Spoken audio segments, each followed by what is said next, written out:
Norman bastards. Mort de la vie, if they march along unfought withal, but I will sell my dukedom to buy a slobbery and a dirty farm in that nook-shotten isle of Albion. Dieu de bataille! Where have they this metal? Is not their climate foggy, raw, and dull, on whom, as in despite, the sun looks pale, killing their fruit with frowns? Can sodden water, a drench for serene jades, their barley broth decoct their cold blood to such valiant heat? And shall our quick blood, spirited with wine, seem frosty? Oh, for honour of our land, let us not hang like roping icicles upon our houses' thatch, whiles a more frosty people sweat drops of gallant youth in our rich fields. Poor we may call them in their native lords. By faith and honour, our madams mock at us, and plainly say our metal is bred out, and they will give their bodies to the lust of English youth, to new-store friends with bastard warriors. They bid us to the English dancing schools, and teach lavoltas high and swift carantos, seeing our grace is only now heels, and that we are most lofty runaways. Where's Montjoy the herald? Speed him hence. Let him greet England with a sharp defiance. Up, princes, and with spirit of honour edged more sharper than your swords, high to the field.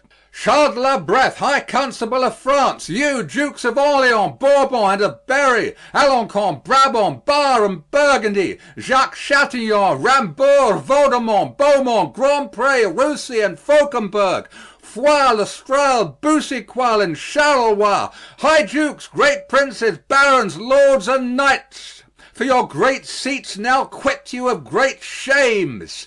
Bar Harry England, that sweeps through our land with pennons painted in the blood of Harfleur. Rush on his host, as doth the melted snow upon the valleys, whose low vassal seat the Alps doth spit and void his room upon. Go down upon him, you have power enough, and in a captive chariot into Rouen. Bring him our prisoner. This becomes the great. Sorry am I his numbers are so few, his soldiers sick and famished in their march, for I'm sure, when he shall see our army, he'll drop his heart into the sink of fear, and for achievement offer us his ransom. Therefore, Lord Constable, haste on Montjoy, and let him say to England that we send to know what willing ransom he will give. Prince Dauphin, you shall stay with us in Rouen. Not so, I do beseech your majesty. Be patient, for you shall remain with us. Now forth, Lord Constable and princes all, and quickly bring us word of England's fall. Exeunt. Scene 6. The English camp in Picardy. Enter Gower and Fluellen, meeting. How now, Captain Fluellen, come you from the bridge? I assure you there is very excellent services committed at the bridge. Is the Duke of Exeter safe?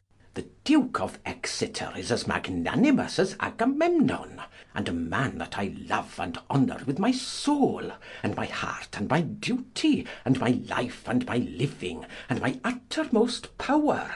He is not, God be praised and blessed, any hurt in the world, but keeps the bridge most valiantly, with excellent discipline. There is an ancient lieutenant there at the bridge. I think in my very conscience he is as valiant a man as Mark Antony.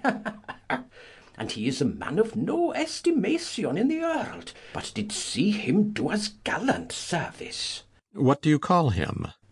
He is called Ancient Pistol. I know him not. Enter Pistol. Here is the man. Captain, I thee beseech to do me favours. The Duke of Exeter doth love thee well. Ay, I praise God, and I have merited some love at his hands. Bardolph, a soldier firm and sound of art, and of buxom valour, hath by cruel fate and giddy fortune's furious fickle wheel, that goddess blind that stands upon the rolling restless stone. By your patience, Ancient Pistol, Fortune is painted blind, with a muffler afore her eyes, to signify to you that Fortune is blind, and she is painted also with a wheel, to signify to you, which is the moral of it, that she is turning and inconstant, and mutability and variation. And her foot, look you, is fixed upon a spherical stone, which rolls and rolls and rolls. In good truth, the poet makes a most excellent description of it. Fortune is an excellent moral. Fortune is Bardolph's foe, and frowns on him, for he hath stolen a pax, and hanged must I be. A damned death!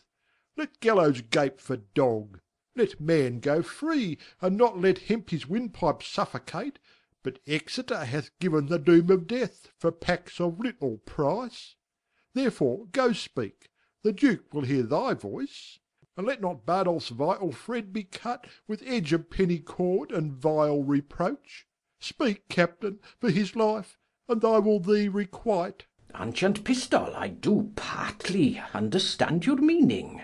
Why then, rejoice therefore. Certainly, Ancient, it is not a thing to rejoice at. Oh, for if, look you, he were my brother, I would desire the Duke to use his good pleasure, and put him to execution, for discipline ought to be used. Die and be damned, and figo for thy friendship. It is well. The fig of Spain. Exit. Very good. Why, this is an arrant counterfeit rascal. I remember him now. A bawd, a cut-purse. I'll assure you, uttered as brave words at the bridge as you shall see in a summer's day. But it is very well. What he has spoke to me, that is well, I warrant you, when time is served. Why, 'tis a gull, a fool, a rogue, that now and then goes to the wars to grace himself at his return into London under the form of a soldier.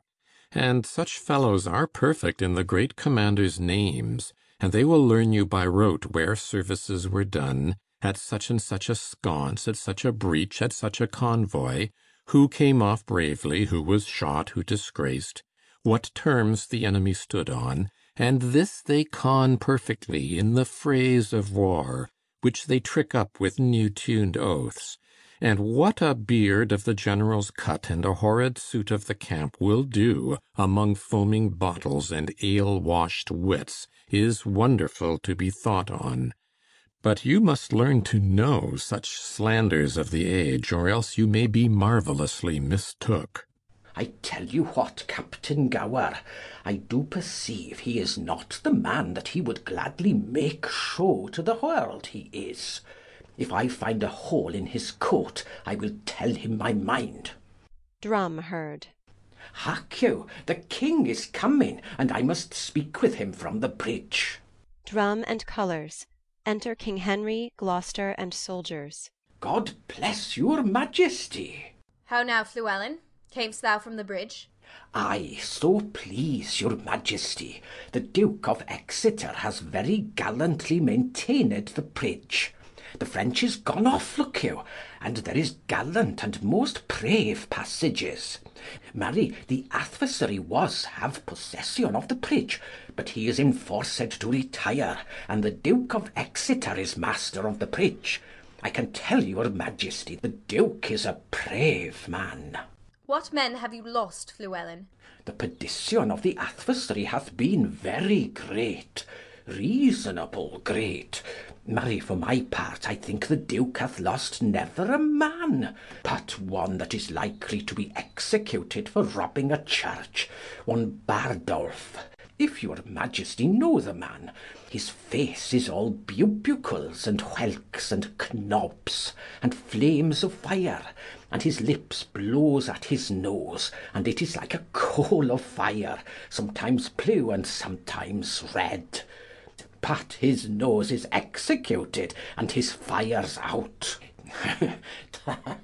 We would have all such offenders so cut off, and we give express charge that in our marches through the country there be nothing compelled from the villages, nothing taken but paid for, none of the French upbraided or abused in disdainful language.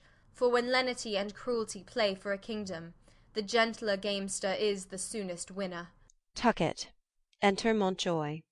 You know me